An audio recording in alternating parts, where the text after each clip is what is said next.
Hello everyone, নতুন একটা পর্বে সবাইকে স্বাগত। নতুন একটা পর্ব মানেই নতুন একটা রেসিপি। আজকে আমি দারুণ মজার একটা নাস্তার রেসিপি শেয়ার করছি।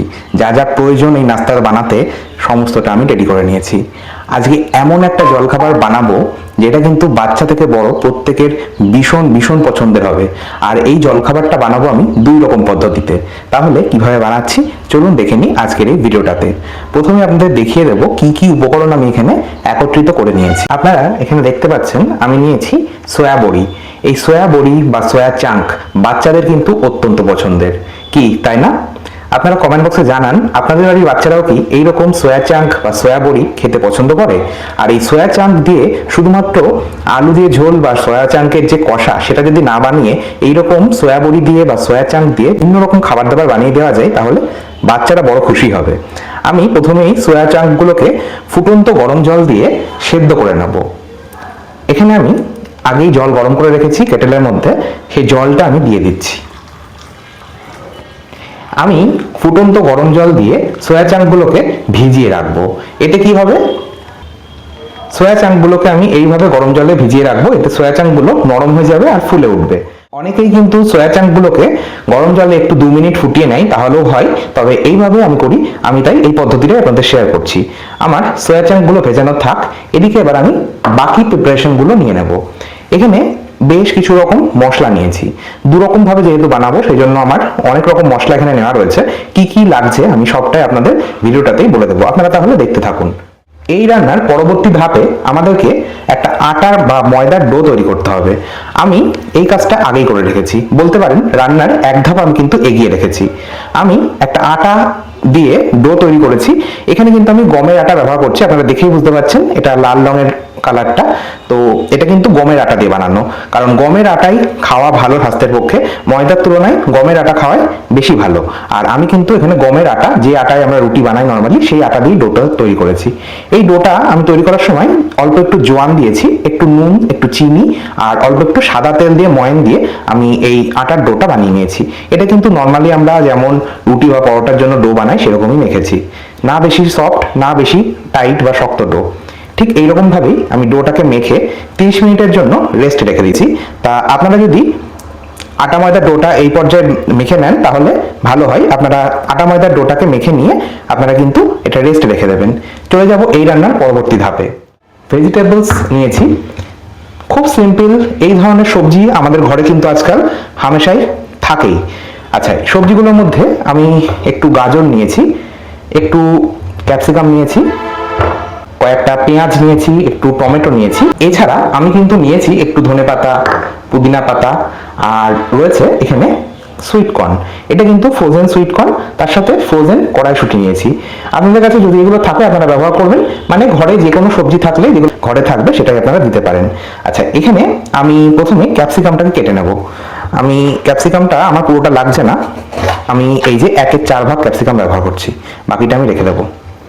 ক্যাপসিকামটা কিভাবে কাটবেন আমি দেখিয়ে দিই। ক্যাপসিকামের ভেতরের যে সাদা অংশটা এটাকে আমি প্রথমে বাদ দিয়ে দেবো। তারপর একটু লম্বা করে আমি কেটে নেব, একটু পাতলা করে লম্বা করে কেটে নিতে হবে। আমরা চাউমিনে যেমন ভাবে ক্যাপসিকাম ব্যবহার করি ঠিক সেভাবেই কাটবো। ঠিক এইভাবে আমি ক্যাপসিকামটাকে কেটে নেব। ক্যাপসিকামটা আমার রেডি করা হয়ে গেছে, আমি তুলে নিচ্ছি একটা প্ল্যাটারে। আর একটা কথা আপনাদের সাথে শেয়ার করি, আজকে যে নাস্তাটা আমি বানাচ্ছি এটা কিন্তু আপনারা চাইলে স্কুল কলেজ অফিসের টিফিনে বানিয়ে নিতে পারেন। বাচ্চারা ভীষণ খুশি হবে, বড়দের জন্য কিন্তু খাওয়া ভীষণই ভালো, মানে যেহেতু এত ভেজিস যাচ্ছে সেই জন্য এটা কিন্তু বেশ স্বাস্থ্যকর বলা চলে। পেঁয়াজ কেটে নেব, পেঁয়াজগুলোকেও একটু লম্বা লম্বা করে পাতলা করে কেটে নেব। একটু প্ল্যান করে যদি রান্নাটা করা যায় তাহলে দেখবেন খুব চটজলদি ঝটপট তৈরি হয়ে যায়। আমি দুটো পেঁয়াজ ব্যবহার করব। আমি পেঁয়াজের খোসা তো আগেই ছাড়িয়ে রেখেছিলাম, এখন জাস্ট পেঁয়াজগুলোকে এইরকম একটু মোটা করে স্লাইস করে নিচ্ছি। পেঁয়াজটাও তুলে নেব এই থালাটার মধ্যেই। আচ্ছা, পেঁয়াজটা আমি আগে প্লেটে তুলে নিই, তারপর আপনাদের দেখাই। পেঁয়াজটা এইভাবে একটু হাত দিয়ে স্কুইচ করে নেব, তাহলে প্রত্যেকটা লেয়ার কিন্তু সুন্দরভাবে ছিঁড়ে যাবে। দেখুন, এইভাবে আমি পেঁয়াজটাকে রেডি করে নিলাম। এখানে একটা গাজর মাথার কাছে আর পেছনের কাছে কেটে নিয়েছি, খোসা ছাড়িয়ে নিয়েছি। এখন গাজরটাকে একটু তেরচা করে আর লম্বা করে আমি কেটে নেব। গাজর থেকে স্লাইস বের করছি কতগুলো, তারপর এই স্লাইস থেকে আমি ছোট ছোট পাতলা করে কেটে নেব, জুলিয়ান কাট করে নেব, বা আমাদের বাঙালিদের আলু ভাজা যেমন হয় ঠিক সেভাবেই কিন্তু কেটে নেব। দেখুন ঠিক এইভাবে স্লাইস বের করার পর আমি এইভাবে কেটে নেব। যদি আপনাদের গাজর হাতের কাছে থাকে আপনারা দিতে পারেন, আর যদি না থাকে তাহলে না দিলেও অসুবিধা নেই। আমি গাজরটাকেও এইভাবে কেটে নিচ্ছি। কেটে নেওয়া গাজরটা আমি তুলে নিচ্ছি। দেখুন আপনারা একটু যদি লক্ষ্য করেন তাহলে দেখবেন প্রত্যেকটা সবজি কিন্তু আমি লম্বা লম্বা করে কেটেছি। দেখুন প্রত্যেকটা সবজি একই আকৃতিতে কেটেছি আর লম্বা লম্বা করে কেটেছি। এটা আমি একটা রোল টাইপের বানাচ্ছি, তো রোলের মধ্যে কিন্তু যে কোনো সবজি, শসা, পেঁয়াজ, গাজর সেগুলো কিন্তু সমস্তটাই একটু লম্বা লম্বা করে কেটে দিলে খেতেও ভালো লাগে, দেখতেও ভালো লাগে। আমি একটু এবার টমেটো ব্যবহার করব। টমেটোটা না আমি আপনাদের দেখাই, মাথার কাছে অল্প করে কেটে নিয়ে ভেতরের যে বীজের পুটলি থাকে সেটাকে বাদ দিয়ে দেবো, শুধুমাত্র আমি খোসাটাকেই ব্যবহার করব। এই যে বীজ বা দানা এটাকে আমি বাদ দিয়ে দেবো, এটা দেওয়ার প্রয়োজন নেই কারণ এটা দিলে জল কাটবে। শুধুমাত্র আমি খোসাটা দেবো। খোসাটাকে এইভাবে একটু লম্বা করে কেটে নেব। টমেটো আপনারা চাইলে নাও দিতে পারেন, এখানে আপনারা আপনাদের পছন্দ মতন যে কোনো ক্যাপসিকাম মানে হলুদ ক্যাপসিকাম বা লাল ক্যাপসিকাম এগুলোও দেওয়া যেতে পারে, তবে আমার কাছে সেগুলো এখন নেই, সেই জন্য আমি টমেটো দিচ্ছি। কাঁচা লঙ্কা একটু লম্বা করে, ঠিক এইভাবে আমি একটু লম্বা করে কাঁচা লঙ্কাটাকে কেটে নেব। এখানে আমি ধনে পাতা নিয়েছি, পুদিনা পাতা নিয়েছি। তা ধনে পাতাটা একটু বেশি পরিমাণে রয়েছে আর পুদিনা পাতাটা কিন্তু একটু কম পরিমাণে রয়েছে। আর ফ্রেশ পুদিনা পাতা নিতে হবে যদি ব্যবহার করেন, আর পুদিনা পাতা না থাকলে না দিলেও চলবে, শুধুমাত্র ধনে পাতা দিলেও হবে। তা ধনে পাতা পুদিনা পাতাটাকে না একটু ছোট করে কুচিয়ে নেব আমি। ঠিক এইভাবে আমি ধনে পাতাটা কুচিয়ে নিলাম, আর পুদিনা পাতাটাকেও আমি একইভাবে একটু হালকা হাতে আমি ছুরি চালিয়ে নেবো, তাহলে সুন্দর করে এটা চপ হয়ে যাবে। আর আমি কিন্তু পুদিনা পাতা শুধুমাত্র পাতাটা বা কুচি যে ডগাটা রয়েছে সেটা ব্যবহার করছি। আমি ফ্রেশ পুদিনা পাতা দিচ্ছি, এটাকে এইভাবে একটু আমি চপ করে নেব। পুদিনা পাতা দিলে একটা সুন্দর ফ্লেভার আসে, সেই জন্য দেওয়া। যদি কারো অপছন্দ হয় তাহলে দেবেন না। পুদিনা পাতাটাও আমি তুলে নিচ্ছি। এইবার আমি চলে যাচ্ছি এই রান্নার পরবর্তী ধাপে। দুটো পাত্র নিয়েছি এই জন্যই কারণ আমি দু রকম স্টাফিং তৈরি করব। দুটো পাত্রের মধ্যে আমি দিয়ে দিচ্ছি পেঁয়াজ,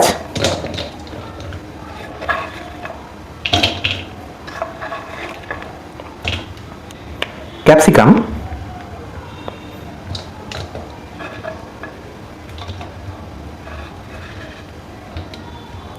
কুচনো টমেটো দুটোর মধ্যেই দেব, গাজর দুটোর মধ্যেই দেব,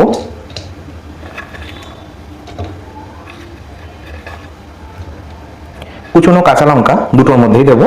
আর এটা অবশ্যই নিজেদের ঝাল বুঝে ব্যবহার করতে হবে। বাচ্চাদের উদ্দেশ্যে বানালে কম ঝাল দিতে হবে, আর যদি আমরা নিজেদের উদ্দেশ্যে বানাই তাহলে কিন্তু ঝালটা যে যেমন খাবে সেই মতো দেবে। এইবার আমি একটা পাত্রের মধ্যে দিয়ে দেবো কুচনো পুদিনা পাতা, কুচনো ধনে পাতা, দিয়ে দেবো এই যে আগেই বলেছি আমি এখানে ফ্রোজেন সুইটকর্ন আর ফ্রোজেন মটরশুঁটি বা গ্রিন পিস নিয়েছি। তা একটার মধ্যে আমি যার মধ্যে ধনে পাতা পুদিনা পাতা দিলাম তার মধ্যে আমি এই যে আরেকটা পাত্রের মধ্যে ফ্রোজেন সুইটকর্নটা দিয়ে দিচ্ছি। এইবার কিছু মশলা যাবে, আমি প্রথমে আপনাদের দেখাই। এখানে বেশ কিছু মশলা নিয়েছি। একটা একদম ঘরোয়া মশলা দিয়ে আমি স্টাফিং বানাবো। তার মধ্যে আমি আমাদের ঘরোয়া মশলা যেমন একটু ভাজা জিরের গুঁড়ো সামান্য পরিমাণে, অল্প একটু ধনিয়া গুঁড়ো বা ধনে গুঁড়ো, আর অল্প একটু শাহি গরম মশলার গুঁড়ো, সামান্য আমচুর পাউডার, আর অল্প একটু ঝালের জন্য গোলমরিচের গুঁড়ো। চাইলে এটা আপনারা নাও দিতে পারেন, তবে গন্ধটা ভালো হয় সেই জন্য দেওয়া। আর দেব অল্প একটু সয়া সস, দেব সামান্য একটু বিট নুন। বিট নুন দিলে টেস্টটা ভীষণ চটপটা হয়, সেই জন্য আমি দেবো সামান্য একটু বিট নুন দেবো। আর অবশ্যই দেবো একটু নর্মাল রান্নার লবণ, এটা ছাড়া কিন্তু অসম্পূর্ণ। আমি নর্মাল রান্নার লবণও দিয়ে দিচ্ছি। আচ্ছা, আর একটা পাত্রের মধ্যে ওই একই রকমভাবে অল্প একটু বিট নুন তো দিতেই হবে টেস্টটাকে ব্যালেন্স করার জন্য। আচ্ছা, আর দেব নর্মাল রান্নার লবণ, এটা স্বাদ অনুযায়ী। দেব আমাদের পিৎজা মশলার মধ্যে এই যে অরিগানো রয়েছে, পিৎজা হার্ব বা অরিগানো, এটা আমি দিয়ে দেবো। এটা বাচ্চারা ভীষণ পছন্দ করবে, এটা আমার মনে হয়। আমি অরিগানো দিয়ে দিলাম। অল্প একটু চিলি ফ্লেক্স দেবো, এটা অবশ্য নিজেদের স্বাদ অনুযায়ী বা ঝাল বুঝে দেবেন, যদি বাচ্চারা খায় তাহলে না দিলেও অসুবিধা নেই। অল্প সয়া সস দিয়ে দেবো। আর যাবে দুটোর মধ্যেই জল ঝরানো টক দই বা হাঙ্কার্ড। এখানে আমি মোটামুটি ঘন্টা 3 আগে, মানে 2 ঘন্টা আগে আমি একটা ছাঁকনির মধ্যে 5 টেবিল চামচ আমি টক দই এখানে জল ঝরতে দিয়েছিলাম, সেটাই কিন্তু আমি দিয়ে দেবো। এই জল ঝরানো টক দইয়ের জায়গায় আপনারা মেয়োনিজ ব্যবহার করতে পারেন, তবে মেয়োনিজ কিন্তু বাচ্চাদের দেওয়া একেবারেই উচিত নয়, কারণ সেটা খুবই স্বাস্থ্যকর একেবারেই নয়। সেই জন্য আমি কিন্তু এখানে মেয়োনিজের পরিবর্তে ব্যবহার করব জল ঝরানো টক দই। জল ঝরানো টক দই দিলেও ক্রিমিনেসটা, মানে একটা সুন্দর ক্রিমিনেস আসে, আমি এটা দিয়ে দিচ্ছি। আচ্ছা, এদিকে সব শেষে যাবে সয়া চাঙ্ক বা সয়া বড়ি। আমি সয়া চাঙ্ক তো আগেই ভিজিয়ে রেখেছিলাম, এটা ভালোভাবে ভিজে গেছে, দেখুন সুন্দরভাবে এটা কিন্তু জল ঢুকে নরম হয়ে গেছে। এখন আমি এই যে হাত দিয়ে অল্প অল্প করে এই যে জলটাকে নিংড়ে নেব, নিংড়ে নিয়ে আমি কিন্তু দিয়ে দেবো। দুটো পাত্রের মধ্যেই দেবো, কারণ দুটোর মধ্যে কিন্তু কমন জিনিস এই সয়া চাঙ্ক বা সয়া বড়ি, দুটো পাত্রের মধ্যে আমি দিয়ে দেবো। জলটাকে আমরা কিন্তু নিংড়ে নেব প্রথমে, এর মধ্যে জল থাকলে খেতে ভালো লাগবে না আর মশলাও ভালো মতো ঢুকবে না। সেই জন্য আমি জলটাকে ভালো মতো নিংড়ে নিয়ে তারপরে কিন্তু এর মধ্যে দিয়ে দিচ্ছি।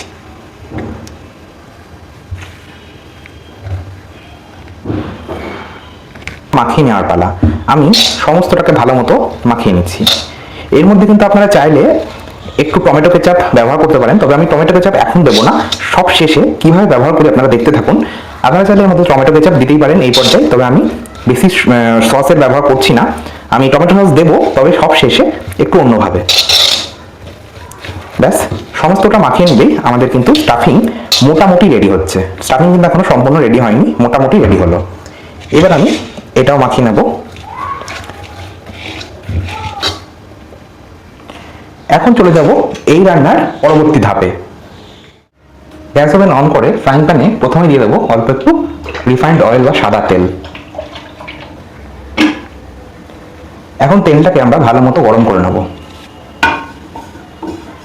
তেলটা আমাদের বেশ ভালো গরম হয়ে গেছে। এইবার আমরা কিন্তু বানিয়ে রাখা স্টাফিংটা দিয়ে দেবো।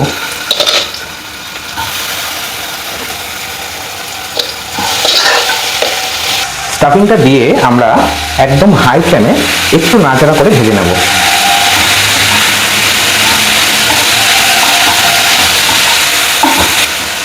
এটা আমাদের প্রথম স্টাফিংটা, যার মধ্যে ধনেপাতা পুদিনা পাতার ব্যবহার হয়েছে। এই স্টাফিংটা আমরা একটু হালকা করে সটে করে নেব রিফাইন্ড অয়েল বা সাদা তেলে। অবশ্য চাইলে সর্ষের তেল দেওয়া যেতেই পারে, অসুবিধা নেই। যাদের ইচ্ছা হবে তারা দিতে পারেন এই স্টাফিংয়ে সর্ষের তেল। হালকা একটু নাড়াচাড়া করে নিলে খেতে ভীষণ ভালো লাগে। আচ্ছা, আপনারা হয়তো বলতে পারেন যে এইটা কতক্ষণ ভাজতে হবে বা টাইমিংটা কি। এটা ভাজার টাইমিং হচ্ছে, এই যে ক্যাপসিকাম ব্যবহার করেছি, ক্যাপসিকামের গায়ে হালকা একটু যে টান ধরবে বা একটু যে ট্রান্সপারেন্ট হবে, তখনই কিন্তু আমাদের বুঝতে হবে স্টাফিংটা ভাজা হয়ে গেছে। তখন আমাদের এটা নামিয়ে নিতে হবে। দেখুন আমাদের এটা কিন্তু হয়ে গেছে। ক্যাপসিকাম আস্তে আস্তে আমাদের কিন্তু যে গাটা দেখুন ধীরে ধীরে ট্রান্সপারেন্ট হয়েছে। আমাদের কিন্তু প্রথম স্টাফিংটা রেডি হয়ে গেছে। এটা আমি নামিয়ে নেব।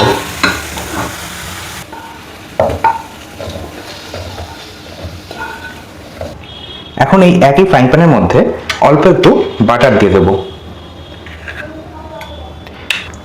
যে স্টাফিংটার মধ্যে আমরা পিৎজা হার্ব ব্যবহার করেছি, এখন সেই স্টাফিংটাকে একটু সটে করে নেব, আর তার জন্য আমি বাটার ব্যবহার করলাম। আপনারা চাইলে সাদা তেল দিয়েও কিন্তু কাজটা করতেই পারেন, তবে বাটার দিয়ে করলে টেস্টটা অনেক বেশি ভালো হয়।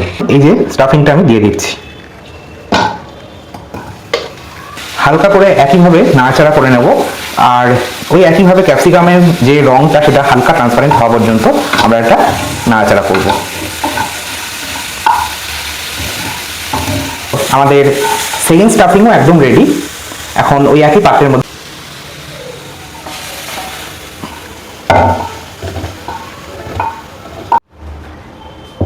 আমাদের এই রান্নার পরবর্তী ধাপে চলে এসেছি। আটার ডোটা তো আমাদের আগেই মাখানো ছিল, এটা সুন্দরভাবে সেটও হয়ে গেছে।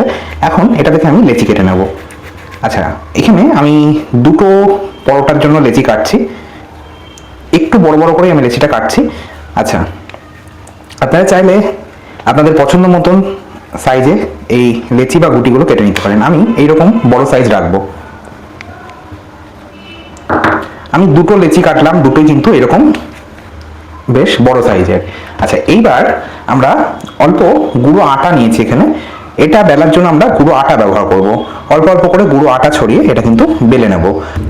হালকা হাতে প্রেস করে আমরা এটা বেলতে থাকবো।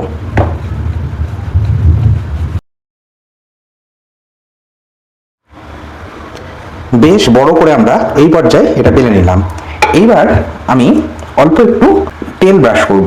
এখানে অল্প একটু সাদা তেল আমি এর উপরে ছড়িয়ে দিচ্ছি। এই সাদা তেল বা রিফাইন্ড অয়েলটাকে আমি ব্রাশ করে নেব। পুরো রুটিটার ওপর আমি কিন্তু তেল ব্রাশ করে নিচ্ছি। এখন আমি চলে যাচ্ছি পরবর্তী স্টেপে। এর উপর অল্প করে আমি একটু এই যে এখানে শুকনো বেসন নিয়েছি। এটা হচ্ছে ছোলার ডালের বেসন, আপনারা চাইলে মটর ডালের বেসনও নিতে পারেন। এই বেসনটা আমি অল্প করে ছড়িয়ে দেবো। এখানে গুঁড়ো আটা বা গুঁড়ো ময়দাও দেওয়া যায়, তবে বেসন দিলে স্বাদটাও একটু বেশ ভালো হয় আর ভীষণ ক্রিস্পিও হয়। আমি অল্প বেসন ছড়িয়ে দিচ্ছি। হাত দিয়ে স্প্রেড করে দেবো। আমি এখানে হাত ব্যবহার করছি কারণ হাত ব্যবহার করলে কাজটা করতে সুবিধা হবে। এইবার একটা ছুরির সাহায্যে আমি এটাকে কেটে নেব ঠিক এইভাবে। একদম যে পুরো কেটে ফেলছি তা কিন্তু নয়, ঠিক দেখুন এইখান থেকে শুরু থেকে শেষ অবধি আমি কাটছি ঠিক এইভাবে। পুরো কেটে আমরা এটা ছিঁড়ে ফেলবো না। আচ্ছা, এইবার এটা আমি ফোল্ড করব ঠিক এইভাবে। ভাঁজ করে নেওয়ার পর ঠিক এইভাবে এটা আমরা এবার আবারও গোল করে ভাঁজ করব। এতে করে লেয়ারটা ভীষণ ভালো আসবে। এইভাবে যদি লাচ্ছা বানিয়ে নেওয়া হয়, ব্যাস আমাদের গুটি একদম রেডি। এটাকে এবার আমরা আবারও অল্প একটু গুঁড়ো আটা বা ময়দা অথবা বেসন যে কোনো একটা কিছু ছড়িয়ে এবার আমরা এটা বেলতে থাকবো। আমি অল্প একটু বেসনই দিচ্ছি। অল্প বেসন দিয়ে আর অল্প একটু আটা দিয়ে এবার এটা আমি বেলে নেব।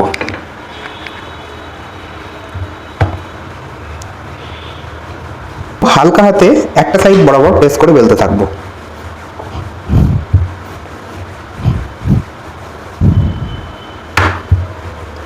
দেখুন রুটিটা কিন্তু এখন সাইজে বেশ ছোট হয়ে গেল। এই জন্যই আমি কিন্তু ঠিক এইরকম বড় সাইজের লেচি কেটেছিলাম। রুটিটা বেলা হয়ে গেল। এটা আমি এই যে এটা তো আটা ছড়িয়ে বেলে নিচ্ছি। এরপরে আমি একটু অন্যভাবে এটাকে আমি রেডি করব। দেখুন আমি এটা বেশ বড় করে বেলে নিয়েছি। এইবার আমি এর উপর অল্প করে একটু বাটার দেব। অল্প একটু বাটার আমি একটা ব্রাশের সাহায্যে পুরো রুটিটার উপর ব্রাশ করে দেব। বাটার ব্রাশ করে দিয়েছি। এইবার কয়েক কোয়া রসুন নিয়েছি, 4 থেকে 5 কোয়া মতো রসুন নিয়েছি। এইটাকে আমি একটা গ্রেটারের সাহায্যে গ্রেট করে দেবো। বাটারের সাথে আসলে রসুনের ফ্লেভারটা ভীষণ ভালো যায়, সেই জন্য আমি একটু রসুন এইভাবে গ্রেট করে দিচ্ছি। তবে কারোর যদি রসুনের অসুবিধা থাকে, রসুন দিতে না চান, সেক্ষেত্রে না দিলেও অসুবিধা নেই, খেতে ভালোই লাগবে। তবে এটা কিন্তু একটু রসুন দিলে আরও বেশি ফ্লেভারফুল হয়। আমি রসুনটাকে এইভাবে গ্রেট করে দিয়ে দিচ্ছি। এই রুটিটা যখন আমরা ভাজবো, রসুনটা কিন্তু সুন্দরভাবে এর সাথে ফ্রাই হয়ে যাবে এবং অসম্ভব সুন্দর একটা গন্ধ বেরোবে। আসলেই বাটার বা মাখনের সাথে রসুনের ফ্লেভারটা অসম্ভব ভালো যায়। আচ্ছা, রসুনটা দেওয়ার পর আমি পুরো রুটির উপর কিন্তু রসুনের কুচিটা ছড়িয়ে দিলাম। আচ্ছা, এরপর আমি কিন্তু এর মধ্যে আরও একটা উপকরণ ব্যবহার করব। এখানে আমি কিন্তু একটা প্রসেস চিজ নিয়েছি। এই প্রসেস চিজের কিউব আমি গ্রেটারের সাহায্যে গ্রেট করে দিয়ে দেবো, পুরো রুটিটার উপর ছড়িয়ে দেবো। এখানে অবশ্য চাইলে আপনারা চিজ স্লাইস যেটা হয় সেটাও কিন্তু দিতে পারেন। তবে চিজ যদি এইভাবে দেওয়া হয়, সে যে চিজই দেন, মজরেলাও দেওয়া যায়, যে চিজই দেন কেন আপনারা, তা এর স্বাদ কিন্তু ভীষণ ভালো হয় যদি এইভাবে দেওয়া হয়। এইবার দেখুন আমি কি করি। এবার আমরা এটা ভাঁজ করব ঠিক এইভাবে। একটা সাইড নিয়ে এই দিলাম, আর একটা সাইড নিয়ে তার উপর দিয়ে এইভাবে দেব। এবার এই বাঁ দিকটাকে আমি এইভাবে ফোল্ড করব, ডান দিকটাকে এইভাবে ফোল্ড করব। ব্যাস, এবার অল্প অল্প করে গুঁড়ো আটা বা গুঁড়ো ময়দা ছড়িয়ে এটা কিন্তু আমাদের এইভাবে বেলে নিতে হবে। আপনারা, আমি তো চৌকো শেপ করলাম, আপনারা কিন্তু চাইলে গোল শেপও করতে পারেন। যেমনটা আপনাদের ভালো লাগবে তেমনটাই করবেন। তবে এইভাবে যদি চৌকো শেপ করা হয় দেখতে ভীষণ ভালো লাগে, সেই জন্য আমি চৌকো শেপ করলাম। এবার আমি এটা বেলে নেবো। এই যে আমি রসুনের উপর বাটারটা দিলাম, সরি বাটারের উপর রসুনটা দিলাম, এখনই কিন্তু একটা অসম্ভব সুন্দর গন্ধ হয়ে যেতে শুরু করেছে। এবার যখন আমরা এটা ভাজবো তখন কিন্তু এর গন্ধ আরো দ্বিগুণ মাত্রায় বেরোতে শুরু করবে এবং খেতে তো অসম্ভব ভালো লাগে। খুব হালকা হাতে আমাদের এটা বেলে নিতে হবে, না হলে আবার এটা ফেটে বেরিয়ে আসতে পারে। আমার বেলা হয়ে গেল, এবার আমরা এটা ভাজার কাজে চলে যাব। তাওয়া ভালো মতো প্রথমে আমরা গরম করে নেব। তাওয়া বেশ গরম হয়ে গেলে আমি এবার রুটিটা দিয়ে দেবো। রুটিটাকে প্রথমে আমরা সেঁকে নেব। এইভাবে রুটিটা যদি সেঁকে নেওয়া হয় তাহলে বেশি ভালো হয়। রুটিটা আমরা সেঁকে নিই।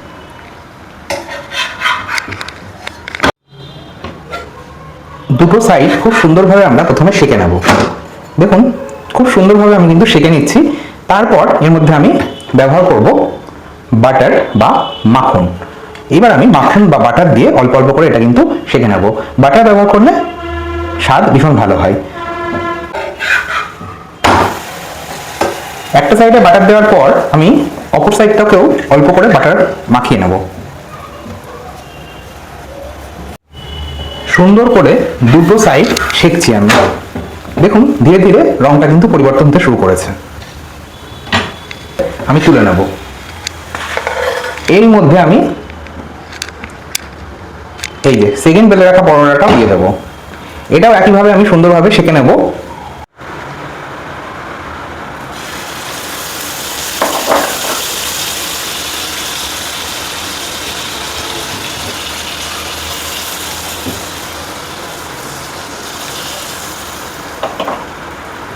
একইভাবে এই পরোটাটাও বাটার দিয়ে সেঁকে নেব।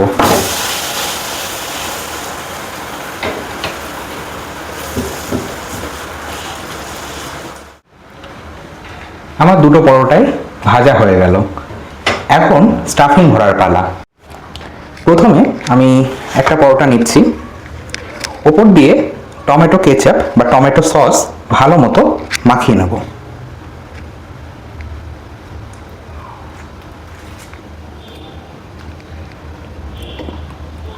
টমেটো কেচাপ মাখানো হয়ে গেলে আমি এর মধ্যে প্রথমে স্টাফিংটা দিয়ে দেবো। আচ্ছা, প্রথমে আমি এই স্টাফিংটা দেবো। পরিমাণ মতন বা নিজেদের ইচ্ছে মতন স্টাফিংটা একটা সাইড বরাবর দিয়ে দিন। খুব বেশি যে দেবো তা কিন্তু নয়, তাহলে আবার ভাঁজ করতে অসুবিধা হবে। আবার খুব কমও দেবো না, যাতে খাওয়ার সময় মুখে না পড়ে, সেরকমও কিন্তু দেবো না। সেই বুঝে স্টাফিংটা দিয়ে দিলাম। এইবার এটা আমরা ফোল্ড করব। একটা সাইড ধরে ঠিক এইভাবে এটাকে কিন্তু ভাঁজ করে নেব। এই যে ভাঁজ করে জাস্ট কিছুই না, এটাকে আমি একটা এই যে টুথপিক নিয়েছি, টুথপিক দিয়ে আটকে দেবো। ব্যাস, আমি সেকেন্ড ওয়ানটা তৈরি করছি। একইভাবে আমি স্টাফিংটা দিয়ে দেবো। তবে স্টাফিং দেওয়ার আগে অবশ্যই একটু টমেটো কেচাপ বা টমেটো সস মাখিয়ে নেব। আর সত্যি কথা বলতে এই যে সেকেন্ড টিফিনটা বানাচ্ছি এটা কিন্তু সব থেকে বেশি খেতে ভালো হয়। আপনারা বাড়িতে যদি বানান তাহলে দেখবেন ওই যে পিৎজা যে মশলাটা ব্যবহার করা হচ্ছে তার জন্য এটা খেতে আরো বেশি সুস্বাদু হয়। এবার এটাকে কিন্তু আমরা ফোল্ড করে নেব।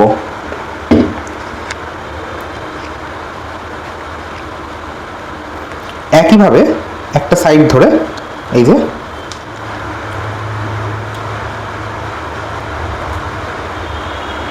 ব্যাস রেডি। এবার আমাদের টেস্ট করার পালা। প্রথমে আমি আমার ফেভারিট টিফিনটা টেস্ট করব।